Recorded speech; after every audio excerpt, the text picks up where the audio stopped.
Welcome to the Big Boost. Right use of affirmations is what we're doing here. It's the Global Challenge 213-216. Next 4 years, right use of mind, right use of time. I'm Clarity Ross, and I'm helping facilitate this. What this video is going to do is going to give you some embellishments, way to embellish your affirmations. Your affirmation is in 3 basic parts. This book can't teach the ego anything. This whatever can't teach the ego anything, which is a basic statement of fact. You're essentially, the mind is reminding the mind of truth, because the ego, what it's trying to learn is how to kill reality, destroy reality, and it's impossible. So there's no way it can be taught how to do that at all. So this book can't teach the ego anything. So that part is pretty basic. Second part is, this book doesn't need to be this book. All right, meaning we don't need to see a thing at all. We don't need to see things, which is the way the ego views. It looks, it sees things. This thing, the ego's story is the search among things to find the answer. But we're getting to the point where there are no things. There's only one life, one reality, one prime creator, one God the Son, God the Holy Spirit. One reality is one. It's all one. They're not things. They're not separate parts connected, screwed together, bolted together, assembled. It's not assembled. Reality is not assembled. So that second part is basic. First part, this book can't teach the ego anything. This book doesn't need to be this book. Now the third part is where we can get into some sort of embellishment, where you say, instead of this book, oneness is seen. That is the basic form. Instead of this book, oneness is seen. Now, we can say, in place of this book, oneness is seen. In place of this book, oneness is seen. Or we can say,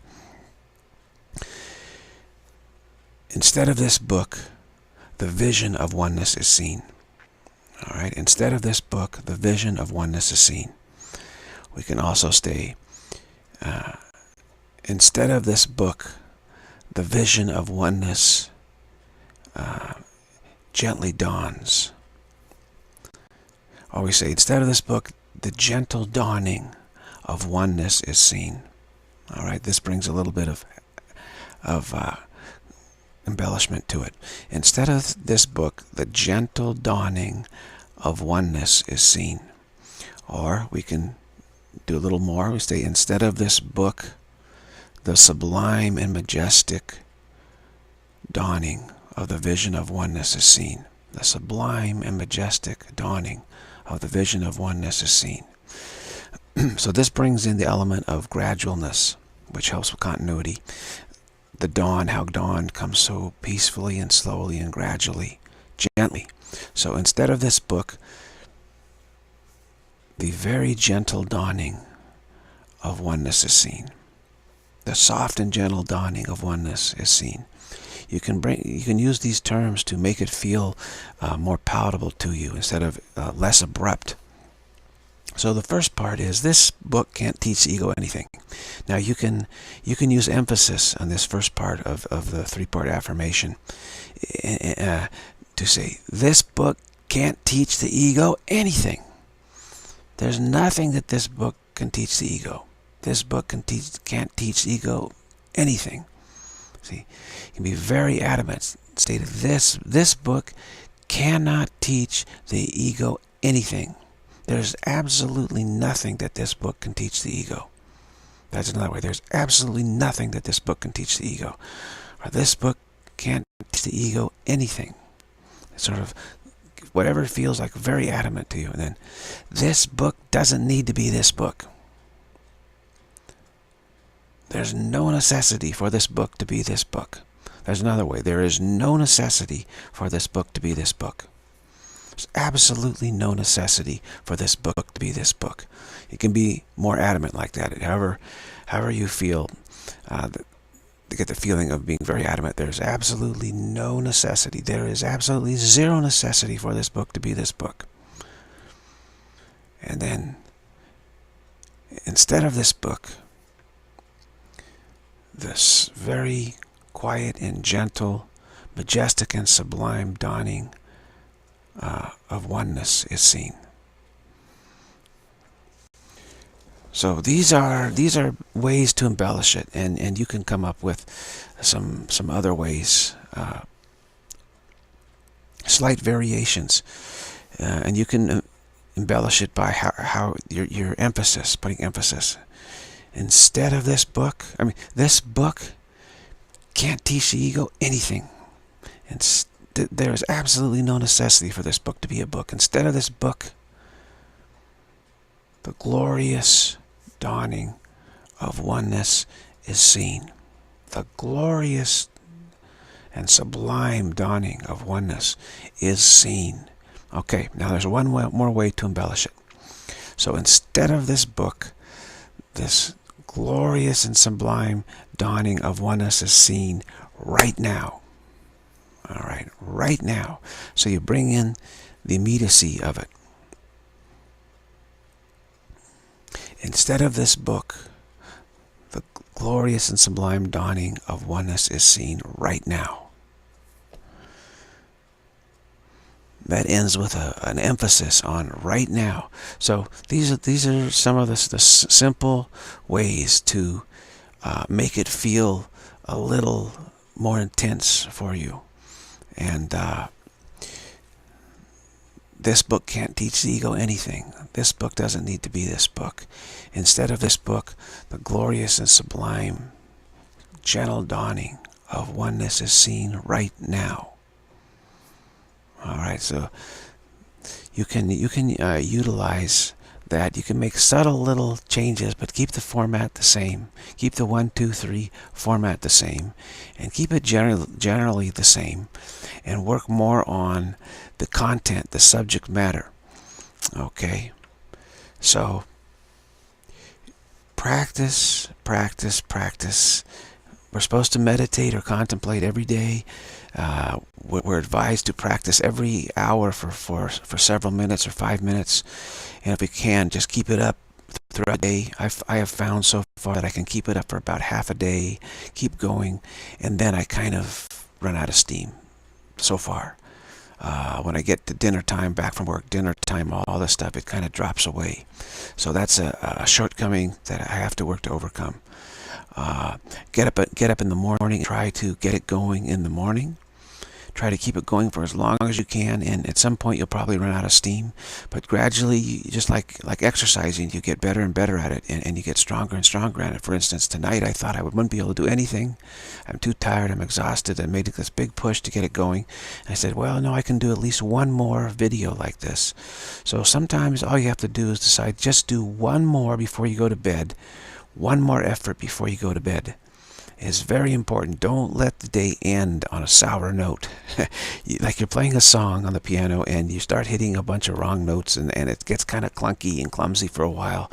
Finish with a flourish, because you'll forget the rest of the stuff. If you finish really beautifully, make a big effort to hit the right chords at the end of the song, you will forget about the clunkiness in the middle part.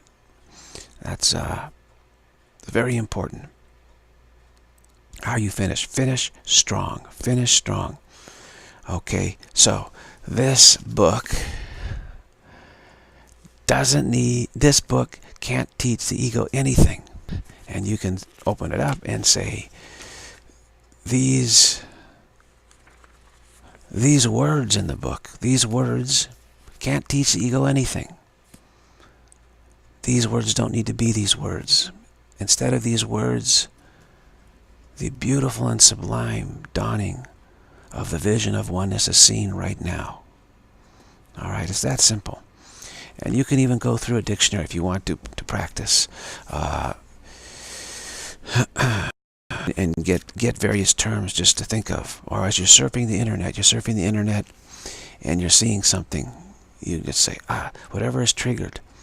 Like I was watching this video of some sadhu in the Himalayan mountains in a cave. And I can say, this sadhu can't teach the ego anything.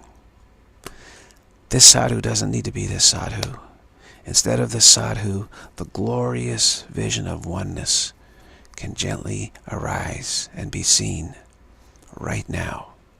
See, instead of this sadhu, the gentle vision of oneness dawns and is seen right now. You can use that. That's another slight different form. But whatever form seems to grip you the best, and it is what you can use. It should be a feeling like it's somehow gripping you at a subtle level, like your nervous system at a subtle level is feeling something really profound, very subtle, but it's there. There's some kind of strain there. There feels, but it's a good strain. It's like this is a positive strain here. I can feel like I'm demoing the concrete barrier. The vision of oneness. And the sadhus up in the Himalayan mountains is by the Ganges River. This river can't teach the ego anything. This river doesn't need to be this river. Instead of this river, the gentle and sublime vision of oneness is seen right now. The gentle and sublime dawning of the vision of oneness is seen right now. The gentle and sublime dawning of the vision of oneness is seen right now. This very instant. It's seen right this very instant. You can say it that way too. It's seen right now, this very instant. Bring it home. It's a poof. Whatever you need to do, go pow. That you feel, that just had an effect. And it did. When I said this very instant, that had an effect. You see, could feel it. So it's up to you to utilize the whatever subtle variations you want to use. You can use any adjective.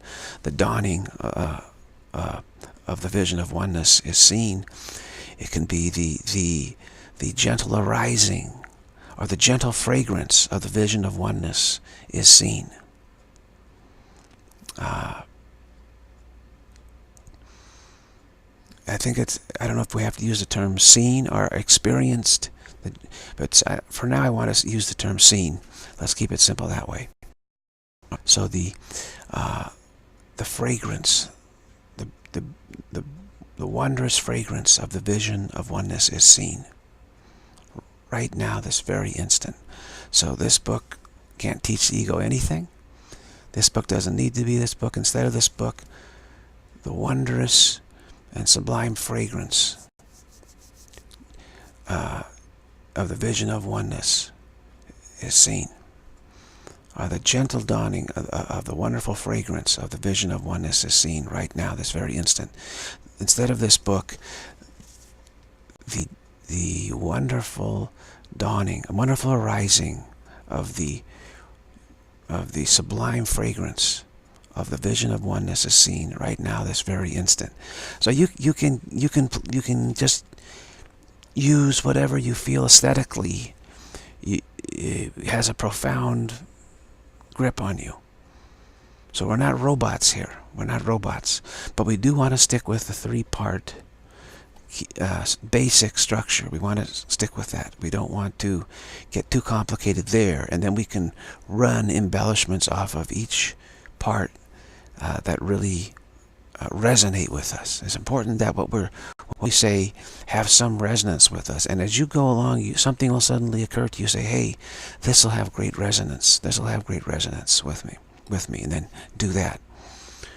All right, so these are some very useful instructions, and I will continue on with my test piloting of this stuff. I mean, I test piloted A Course in Miracles starting in 1978 when it still was not very well known at all, and went really, really fast, and found out, hey, yeah, this is very viable. This could really make a difference at some point. And now I'm test driving these affirmations that were suggested to me by the Holy Spirit, saying, try this. And I'm finding that, yeah, these are very useful. This is very useful, very helpful. So I'll continue to test drive whatever occurs to me to do, and then share it with everyone to let them know how it turned out, if it's useful or not, and how to make use of it. So this is how it goes. This is how it goes. This is what we have to do. We can't sit around waiting for anything. Cannot sit around waiting for anything anymore. We have to go. We have to put the pedal to the metal, and we have to do it. No more waiting. I read something today. Somebody said, I'm waiting for this to happen. I just keep waiting for this to happen. No. We have to make it happen. We have to make it happen. Mind has to remind mind of the truth. Because mind is just imagining all this stuff, sickness and whatever. And we have to tell mind, hey, this sickness can't teach the ego anything. This sickness doesn't need to be this sickness. Instead of this sickness, the glorious fragrance of the vision of oneness is seen right now, this very instant. Remind the mind that this is true. This is true.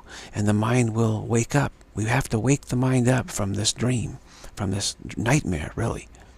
And tell the mind, hey mind, dream a happy dream. You don't have to wake up cold turkey.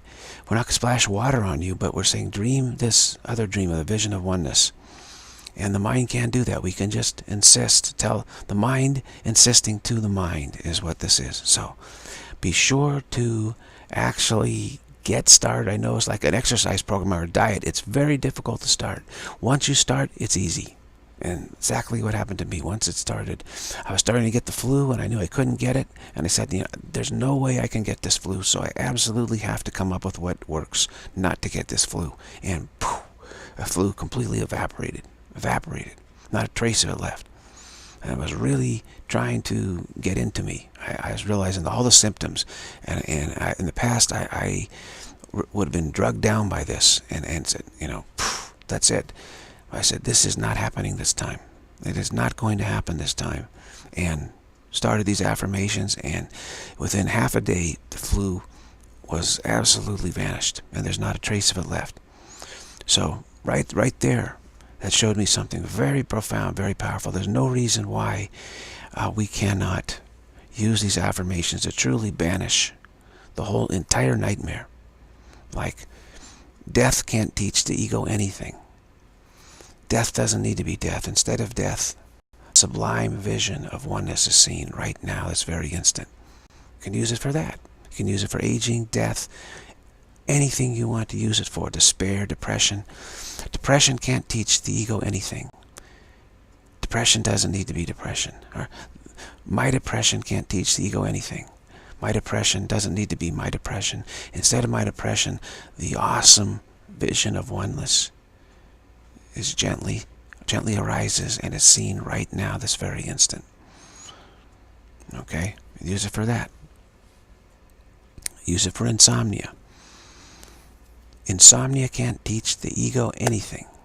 Insomnia doesn't need to be insomnia. Instead of insomnia, the beatific vision of oneness is seen right now, this very instant. And just keep telling yourself, the mind telling mind, insisting on it, not asking permission, not asking for agreement, but insisting on it and saying, but these are affirmations, statements of fact, not polling for votes. We're not politicians trying to get votes. We are simply adamantly stating the fact. This insomnia can't teach the ego anything.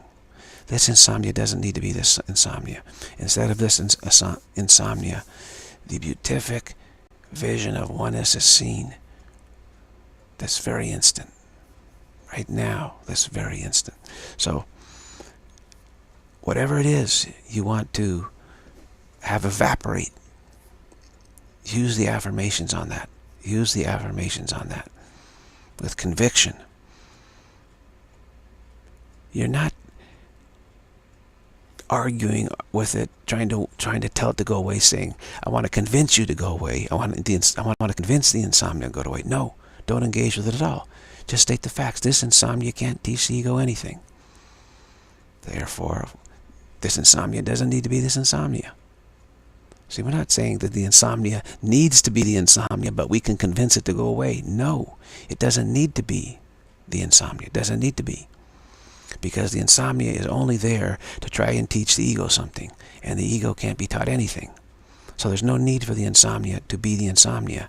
There's no need for anything to be what it is at all, because all things are simply there to try and teach the ego something. Something. Trying to teach the ego something. And that's just, you can't teach the ego anything, so there's no need for any of this at all. And instead, of thingness, the vision of oneness, is seen. So this is a super profound affirmation, super profound, and we can all use it on everything that is troubling for us. Destitution. Destitution doesn't teach the ego anything. Destitution can't teach the ego anything. Destitution can never teach the ego anything. Destitution can't teach the ego anything. Destitution doesn't need to be destitution. Instead of destitution, the glorious and awesome vision of oneness is seen right now, this very instant. So, indebtedness can't teach the ego anything. Instead of indebtedness doesn't need to be indebtedness. Instead of indebtedness, the glorious vision of oneness is seen right now, this very instant. You see, use it for your problems, your situation. Insecurity. Insecurity can't teach the ego anything. Insecurity doesn't need to be insecurity. Instead of insecurity, the wonderful fragrance of the vision of oneness dawns, and it's seen right now, this very instant. Use it for anything that is bothering you, any fear, any form of fear, any form of fear. Use it for that, or any form of anything, any condition you're in, other than the vision of oneness. What we're saying is all these states of mind are unnecessary, and they don't need to be what we think they are. They don't need to retain the state that we're seeing. The perception of the state does not need to be retained because it's totally unnecessary. Therefore, we replace all this perception, all these states, with the perception of the vision of oneness. Okay, very simple, very, very simple. Okay, so you have your marching orders, and you're marching into the vision of oneness. As you march forward, all your problems evaporate. This is how to evaporate them. Absolutely how to evaporate them. Okay. See you next video.